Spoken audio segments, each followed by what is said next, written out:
Okay, Stellar Sixes. I hope you all had a really good day today.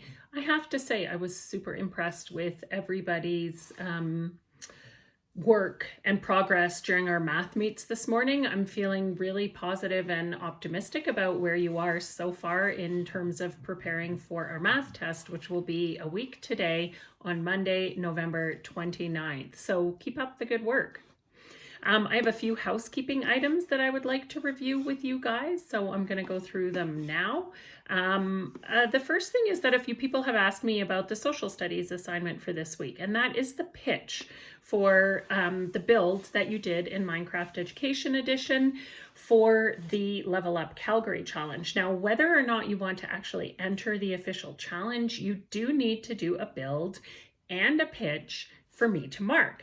We have spent the last 6 weeks working on this, so we definitely need to show what we have learned about local government and our city, and this is how you're going to do it. So I know some people are a little confused about what it is and what you need to show, so I'm going to make an example for you, and I will share it with you on Google Classroom as soon as possible, and I'll let you all know when that is ready so you can watch my example and have an idea of what it is that I want you to do.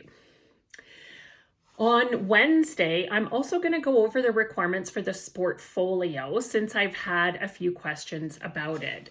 If you can't wait until Wednesday, my recommendation to you is to go back and read November Task 1, November Task 2, November Task 3, and November Task 4, which I put all in Google Classroom right underneath the Sportfolio so you could find them again easily, because I went and looked at them, and I gotta say, those instructions are really clear about the things that you need to do to add to your Sportfolio. So give it a try. Go back and check November Task 1, 2, 3, and 4. If you're a little unsure, ask your learning coach for some support. That's their job.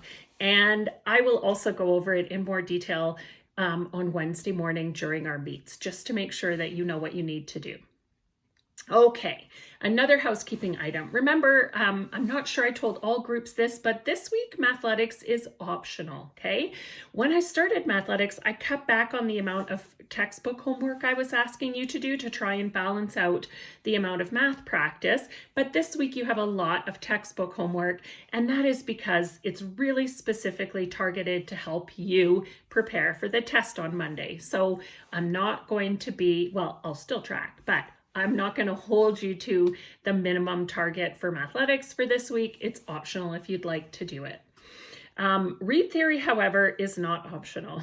You have to do your read theory, and you need to do 3 quizzes, okay? Don't do them all at once. There's no need. Take your time, do your very best, do one day, take a break, do the second one another day, take a break, and do the third one on a third and different day.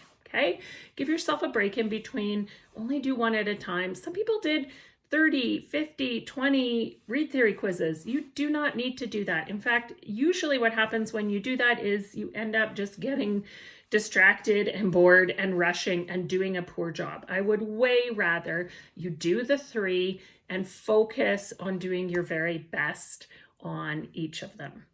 Okay, all right. Also, for read theory, for those of you that have not gone in and set up your account and done that minimum, if there are obstacles getting in your way, please, you gotta tell me and let me know. Remember, I'm not a mind reader. I cannot tell why you're not doing something. So if there's something that I can help you fix, if there's a barrier that I can help you remove, please let me know so that I can do it. Okay, this week we are still focusing on figurative language in language arts, right? I do think that after our lesson on synecdoche today, there is still some confusion about that form of figurative language. So I'll try and find some time this week to review it again. If not, we'll just go back and revisit it next week. In the meantime, if you have not yet completed the exit slip for synecdoche, it was in the ELA guide for today, and I said to do it after your ELA meet, but I forgot to tell group 1 to do that when I sent them on their way, so a bunch of people in group 1 have not done it. So the link is here. just go click on that and go do the exit slip on synecdoche, and that would be really helpful. Looking ahead to tomorrow, let's talk about the question of the day. I tried doing things a little differently today by posting the question in Google Classroom instead of just giving you a link while we were in our meets.